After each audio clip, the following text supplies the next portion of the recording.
The movie began with a girl named Chani who told part of the history of her people who live on the planet Arrakis, a planet with a dangerous desert. Even though the planet was only a desert, they had something valuable known as a magical spice called malanga.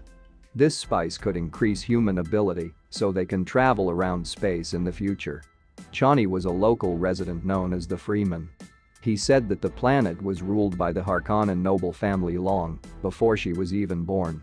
Harkonnen ruled the planet and became so rich that they even surpassed the Emperor's wealth. Even so, it turned out that Harkonnen had a cruel attitude towards the local inhabitants of the planet Arrakis. Therefore the locals tried to fight back, even though they always failed, because the Harkonnen had a formidable elite army. Until one day, the Emperor asked Harkonnen and his entire army to leave the planet. Chani believed that the Emperor may bring other nations to exploit them.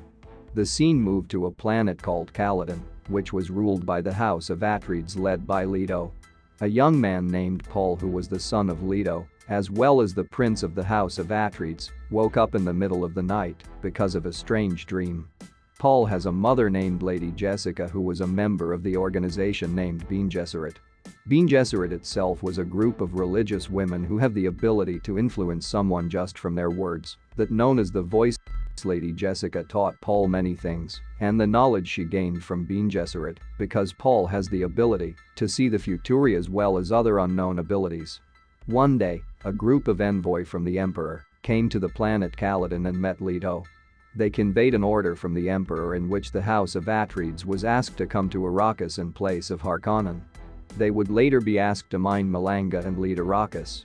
Hearing this, Leto promised that he would bring peace to the planet. During the meeting, Lady Jessica saw another member of Bene Gesserit, which was none other than Gaius Helen Mayhem and the group. Helen kept looking at Paul, and it made Lady Jessica felt nervous. Before long, Leto immediately prepared himself to leave, whilst preparing an elite squad that would be sent first as spies. Paul then came to see one of the soldiers named Duncan. Paul warned Duncan to be careful when he lands on Arrakis because he had seen Duncan die in his dreams on that planet. Duncan reassured Paul by saying that he was a tough soldier. After that, Paul met his father and asked permission so he could come to Arrakis. Leto did not allow Paul to leave because he was the only successor of the Atreides family. Not only that, Leto thought it could be the Emperor's strategy to pit Harkonnen and Atreides against each other. He also knew that the Emperor might want to destroy him since a lot of people want the House of Atreides to take the Emperor position. Leto said that he would forge allied relations with the natives of the Arrakis planet and fight for their independence. Paul then practiced self-defense with his personal coach. There he learned to fight so that later he can survive on Arrakis, especially if he has to fight with Harkonnen. Meanwhile, on the planet Giedi Prime, where House of Harkonnen located, the Baron who was the leader of Harkonnen was talking to his nephew Rabban about transferring their power to the House of Atreides. Rabban felt irritated and asked what the Emperor meant by doing all that. The Baron tried to calm Rabban and said if all of this was just a beginning. Elsewhere, Lady Jessica woke Paul up one night because he would be visited by a higher-ranking Bene Gesserit named Helen. Helen came to test Paul's abilities and find out if Paul was the chosen one, someone they have been waiting for so long. Sure enough, Paul was able to pass the given test, indicating that Paul has the power that was still sleeping within him. After Helen left, Lady Jessica informed that Bene had been managing the government from behind in secrecy. They also arranged the lineage of the nobles whereby one day they would give birth to a child who would help the Freeman nation's freedom. Until the day came when the House of Atreides arrived in Arrakis. Their arrival was warmly welcomed by the locals as they believed that Paul could give them a better life. After arriving home, Paul began to learn about the planet Arrakis, including the giant worms that existed on the planet. These worms can grow up to 400 meters. In addition, the giant worms were sensitive to sound, so the local residents would walk with certain movements until it sounds like the pounding of sand to the giant worms. While studying, an insect suddenly appeared from inside the wall which tried to attack Paul and kill him. Luckily, Paul managed to catch the insect. It turned out that the insects were released by the Harkonnen family spies who had been inside the walls for 6 weeks. Leto felt angry after noticed a danger. He asked Captain Halleck to be more vigilant because the safety of the Atreides family was in his hands. Elsewhere, Helen met the Baron and said that the Emperor will add to the Harkonnen army. Furthermore, she said that Baron can kill anyone except Jessica and Paul, who were under the protection of the Bene Gesserit. Even so, Baron still had intention to kill everyone including Jessica and Paul. In Arrakis, a higher-ranking meeting was held where the project leader, the Doctor, said that the harvesting equipment left by Harkonnen was obsolete and sabotaged. For this reason, they went directly to inspect the harvesting process. Before leaving, Paul had time to meet Duncan, who had just arrived after completing his mission. Duncan, who had been living with the Freemans underground, returned and took the chief of the tribe named Stilgar. Leto then promised Stilgar that they would not act arbitrarily as Harkonnen had done. The next day, the group was preparing to visit the harvest site. Before leaving, an envoy of the Emperor, Dr. Lyot, who also a Freeman and Chani's mom, checked their suits. The suit they wore can protect them from the heat and turn sweat into drinkable water. They went to the desert and saw a spice miner's vehicle. Soon, there was movement in the sand which indicated the giant worm was coming. Dr. Lyot immediately ordered a boat to lift the harvest car, but it turned out that one of the anchors did not work.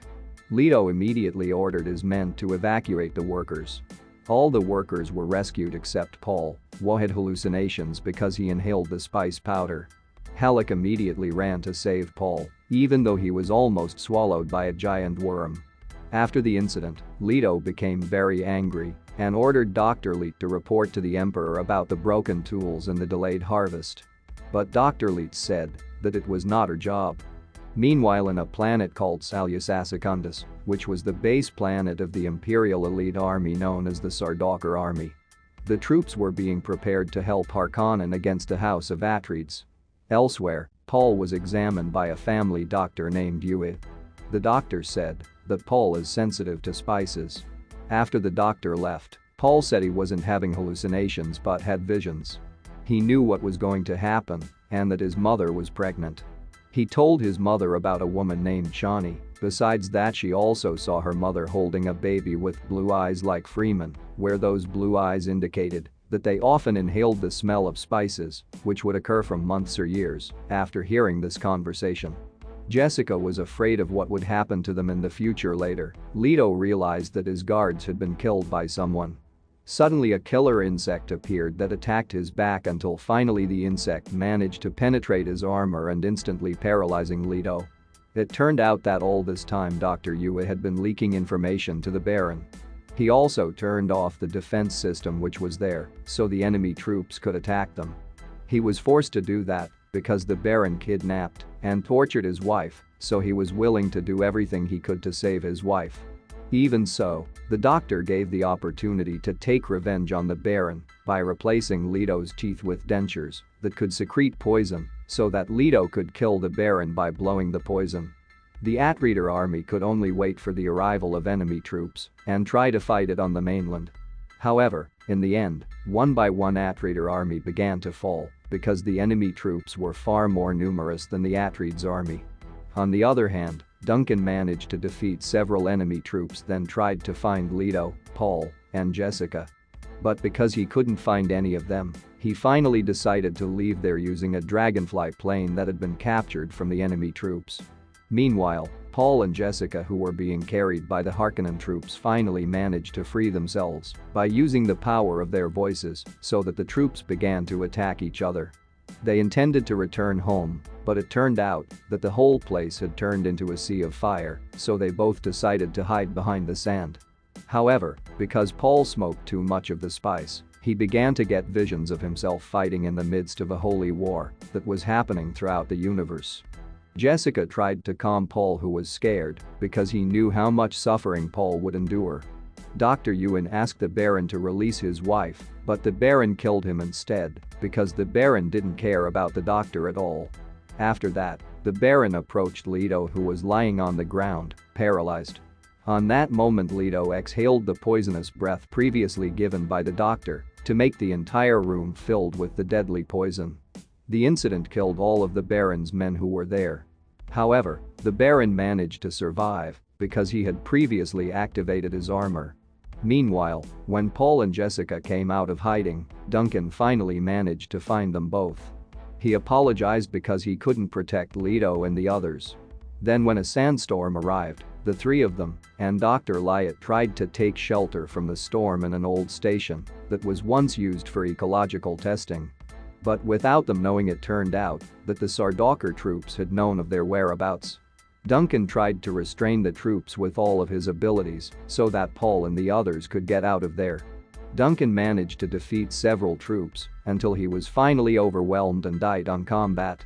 Paul and the others managed to find a way out. However, because the plane in the evacuation route was only enough for 2 people, Dr. Lyot ordered Paul and Jessica to go first. Dr. Lyot was about to inform the other noble families about the Emperor's betrayal. Unfortunately, before she sent the information, some troops caught and killed her. Before she died, Dr. Lyot called the sandworm that later swallowed all of them. Paul and Jessica tried to escape by plane from the pursuit of troops until finally they were forced into a sandstorm that had a speed of 800 kilometers per hour. With the abilities possessed by Paul, they both managed to get out of the storm safely, but unfortunately the plane they were using was damaged so badly that they had to survive on a very wide expanse of sand using his vision. Paul finally managed to find a way to where Stilgar was, but even though they had used the sand path technique, they accidentally stepped on the sand drum trap of the Freeman. Therefore, the 2 of them tried to run as fast as they could to the nearby rocks because the sandworm had started reaching them. Then the worm showed itself in front of Paul, but suddenly someone turned on the temper, so the worm went towards the sound. Shortly after, Paul and Jessica finally found the whereabouts of Stilgar. Stilgar thought that Jessica is a weak old woman.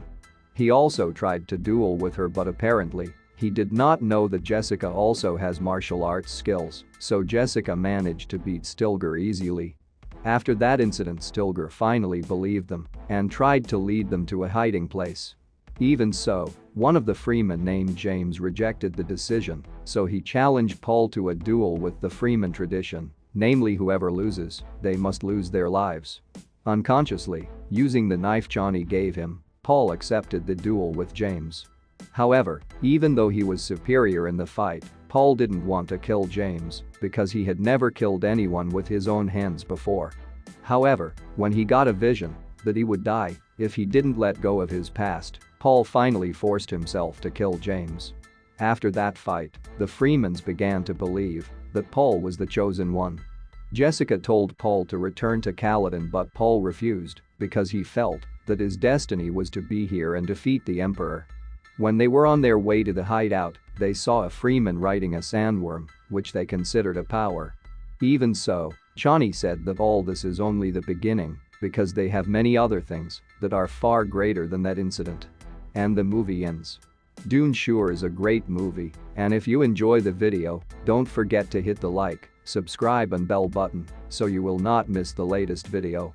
See you.